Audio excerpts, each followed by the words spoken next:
विद्यार्थी मित्रों, आज हम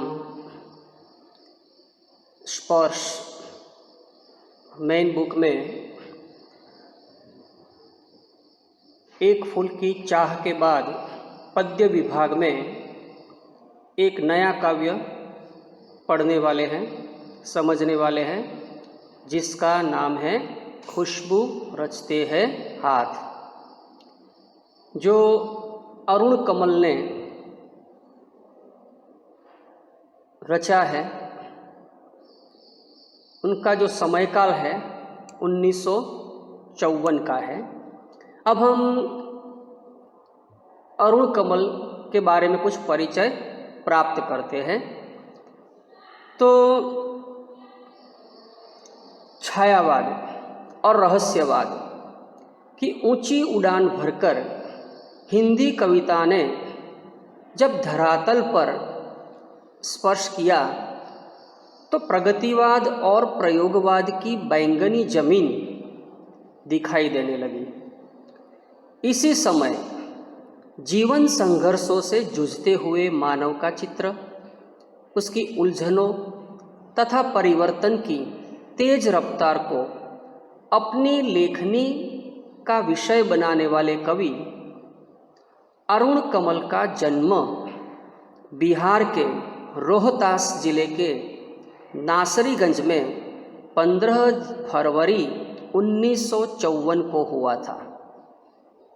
इन्होंने पटना विश्वविद्यालय में अध्यापन के साथ काव्य रचना पर भी विशेष ध्यान दिया।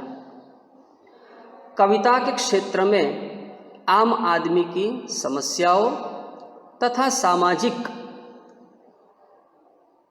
राजनैतिक विषमताओं में उलझे इंसान की अनुभूतियों को विशेष महत्व दिया। इसकी रचनाओं में शोषणमूलक सामाजिक व्यवस्था के प्रति आक्रोश, नफरत के साथ सहानुभूति एवं एक नई मानवीय व्यवस्था का निर्माण करने की आकुलता दिखाई देती है। कवि की भाषा खड़ी बोली हिंदी है। छंदों के बंधन से मुक्त कवि की मुक्तक शैली में लिखी कविताएं कुछ आप बीती, कुछ जग बीती सुनाती है।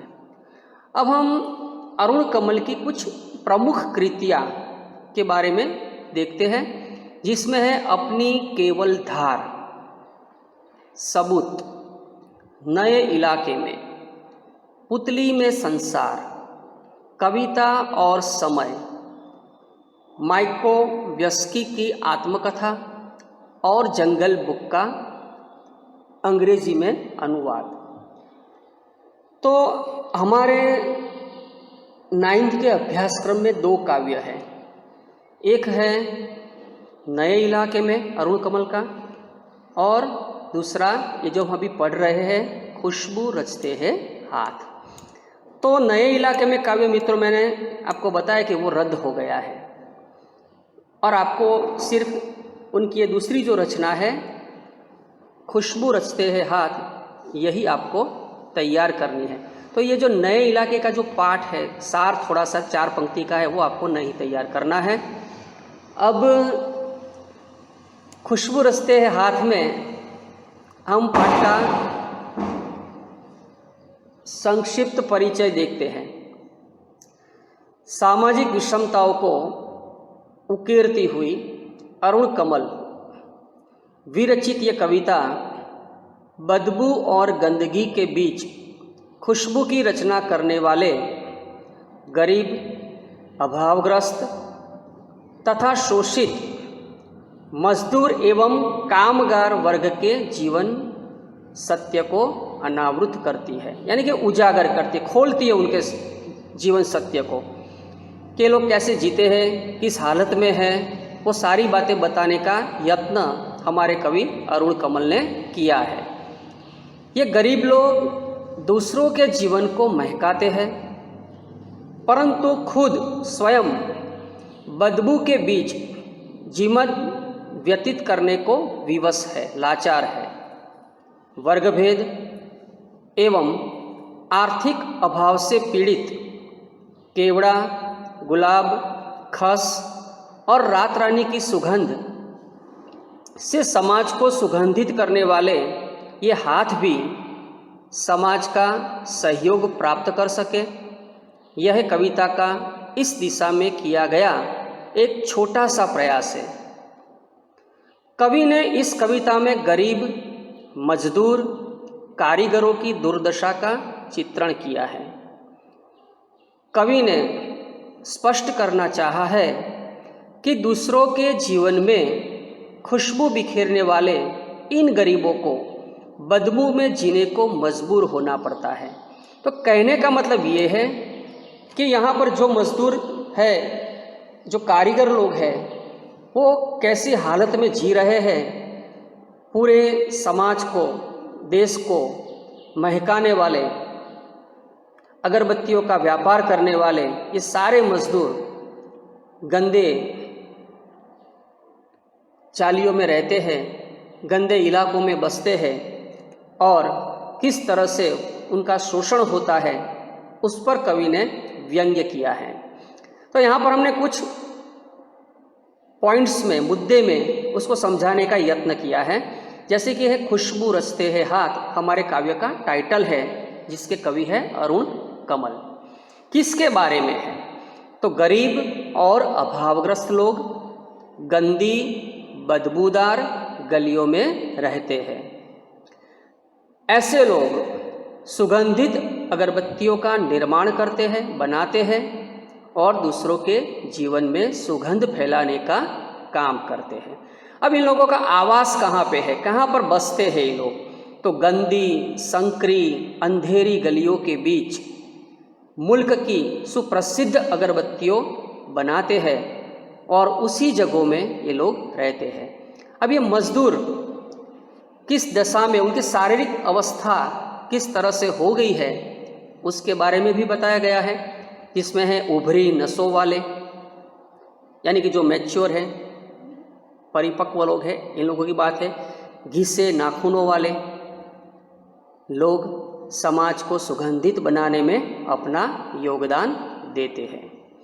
अब यहाँ पर बच्चे भी इसमें जुड़े हुए, लड़कियाँ भी जुड़े हुए, इनके सपने हैं कुछ, तो सपनों को ये अगरबत्ती के व्यवसाय में साकार करने का वो यत्न कर रही है। तो उस पर कवि ने कुछ रूपक के साथ दिया है कि पीपल के पत्तों तथा जूही की डाली के समान सुकोमल, अभी जो उगते हुए हैं उनकी बात की गई है। बच्चों के हाथ इस बाल मजदूरी में लगे हुए हैं। तो हमारे समाज में बाल मजदूरी को अपराध माना गया है, लेकिन फिर भी बाल मजदूरी को हम रोक नहीं पा रहे हैं। ये भी एक व्यथा है और उसकी यहाँ कथा चित्रित की है। अब यहाँ पर हम शब्दार्थ और उसके साथ साथ काव्य पंक्ति और उसके साथ उसका भावार्थ, उसके बारे में जानकारी प्राप्त करेंगे। तो काव्य का जो पहला जो पद्य विभाग है, पद्य खंड है कि कई गलियों के बीच, कई नालों के पार, कूड़े करकट के ढेरों के बाद बदबू से फटते जाते इस टोले के अंदर खुशबू रचते हैं हाथ, खुशबू रचते हैं हाथ। अब यहाँ पर हम ये जो कुछ शब्द है, क्योंकि खड़ी बोली है तो हम उसके शब्दार्थ भी थोड़े देख लेते हैं, उसके बाद उसका भावार्थ की ओर जाएंगे।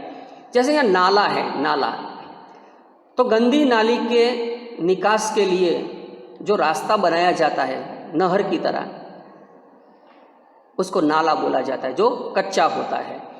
दूसरा है बदबू, यानी बुरी गंध, दुर्गंध। टोला यानी बस्ती, यहाँ पर टोले का मतलब है बस्ती, समूह जिसे बोला जाता है।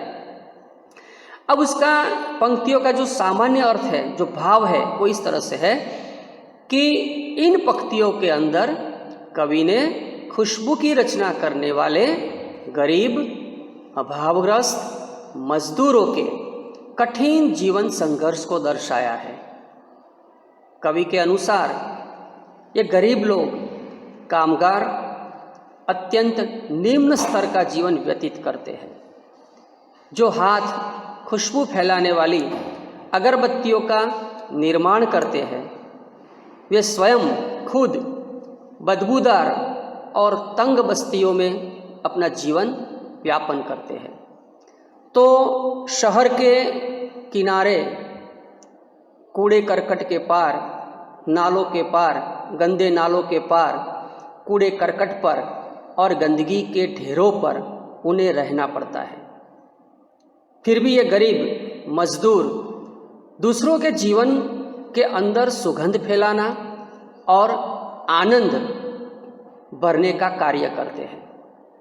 अब ये जो पूरा जो पद्य खंड है उसका एक शिल्प सौंदर्य माने शब्द की चमत्कृति, उस पर जो कहा गया है, जो भाव पर जोर दिया गया है, उसकी बात करते हैं कि मजदूरों के संघर्षमय एवं अभावग्रस्त जीवन का चित्रण किया गया है। किस तरह से ये कारीगर लोग समाज को अपना योगदान दे रहे हैं, लेकिन समाज उसकी ओर ध्यान नहीं दे रहा है, उनके संघर्ष की ओर, उनके अभाव की ओर उस पर चित्रण किया गया है। दूसरी भाषा की बात है तो खड़ी बोली का प्रयोग इसमें किया गया है। कवि ने सरल, सरस और प्रभावशाली भाषा का प्रयोग किया है, चोटदार भाषा का प्रयोग किया है। ये वर्णनात्मक और चित्रात्मक शैली का प्रयोग किया, चित्र नहीं है, चित्रात्मक शैली है, यानी शब्द चित्रों के द्वारा मजदूरों का एक शब्द चित्र बनाया है जो एकदम यथार्थ है। ये कवि की एक लेखन चमत्कृति है। आगे है, हाथों की आवृत्ति तुकांत में सौंदर्य उत्पन्न करती है। ज़्यादातर बहुवचन में बताया गया है कि उभरी नसों वाले हाथ, घिसे नाखूनों वाले हाथ, पीपल के पत्ते से नए नए हाथ, जूही की डाल से खुशबूदार हाथ, गंदे कटे पीटे हाथ, जख्म से फटे हुए हाथ, खुशबू रचते हैं हाथ, खुशबू रचते हैं हाथ। ये अगरबत्ती के धंधे में, व्यवसाय में जो लोग जुड़े हुए हैं वो कैसे हैं, किस तरह के हैं, सभी उम्र वाले इसमें जुड़े हुए हैं। इसीलिए सभी का नाम नहीं लिया है, लेकिन उसकी ओर इशारा करके उसको एक प्रतीक रूप में कवि ने बताने का यथार्थ प्रयत्न किया है।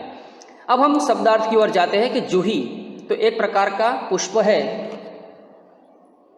और जख्म यानी घाव। कवि ने खुशबू की रचना करने वाले गरीबों के जीवन की सच्चाई की गहरी व्यंजना की है, व्यथा जागृत की है। इन गरीब मजदूरों की इस दयनीय दशा का वर्णन करते हुए कवि कहते हैं कि ये जो मजदूर है खुशबूदार अगरबत्तियां बनाकर हमारे जीवन को सुगंध से भर देते हैं। उन मजदूरों में ऐसे वृद्ध लोग भी हैं जिनके हाथों की नसें उभरी हुई है। उनमें से कुछ ऐसे भी हैं जिनके हाथों के नाखून घिस चुके हैं। पीपल के पत्तों के समान कोमल हाथों वाले नन्हे नन्हे बालक भी हैं। उनमें ऐसी नव युवतियाँ भी हैं जिनके हाथ जूही के फूलों की डाली के समान कोमल है। तो काम की अधिकता से कटे फटे हाथ भी काम करने को विवश है। इस प्रकार कठिन परिस्थितियों में ये मजदूर और इनके परिवार के सभी सदस्य काम करने को मजबूर है। तो इसका शिल्प सौंदर्य देखते हैं कि इसमें क्या कहा गया है। तो उपेक्षित गरीब मजदूर वर्ग की दयनीय दशा का हाल इसमें चित्रित किया गया है। खड़ी बोली और सरल भाषा का प्रयोग भी किया गया है। उर्दू शब्दों का प्रयोग भावाभिव्यक्ति को सशक्तता प्रदान कर रहा है और पीपल के पत्ते से तथा जूही की डाल से में उपमा अलंकार का प्रयोग भी कवि ने किया है। अब आखिरी जो हमारा पद्यखंड है उसकी ओर जाते हैं कि यही इस गली में बनती है मुल्क की मशहूर अगरबत्तियाँ। इन्हीं गंदे मोहल्लों के गंदे लोग बनाते हैं केवड़ा, गुलाब, खस और रात रानी अगरबत्तियाँ। दुनिया की सारी गंदगी के बीच दुनिया की सारी खुशबू रचते रहते हैं हाथ, खुशबू रचते हैं हाथ, खुशबू रचते हैं हाथ। अब हम इसके और आगे जाते हैं कि इसके अंदर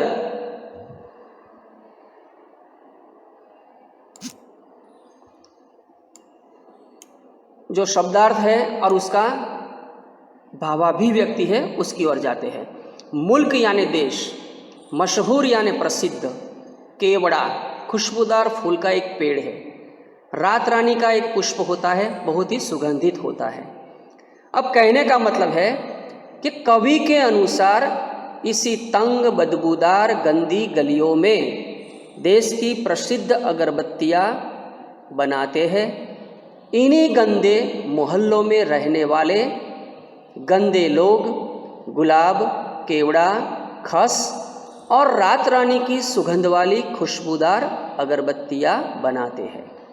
वे स्वयं गंदी जगह पर गंदगी के बीच रहते हैं, फिर भी हमारे जीवन को सुगंधपूर्ण बनाने वाली सुगंधित अगरबत्तियाँ बनाते हैं। तो इस प्रकार ये गरीब मजदूर गंदगी में रहकर हमें सुगंध की अनुपम भेंट प्रदान करते हैं। अब इसका शिल्प सौंदर्य क्या है कि गरीब मजदूरों की दयनीय दशा और उनकी कर्मठता का एक अनूठा चित्रण किया गया है। खड़ी बोली का प्रयोग तथा सरल शब्दावली में सशक्त अभिव्यक्ति की रचना की गई है। यत्र तत्र उर्दू शब्दों के प्रयोग से कविता के सौंदर्य में एक निखार आया है, वृद्धि हुई है। वर्णनात्मक और चित्रात्मक शैली का प्रयोग भी हुआ है। तो मित्रों, हम इस काव्य के बाद अगले सेशन में उसके प्रश्नोत्तर पर नज़र डालेंगे।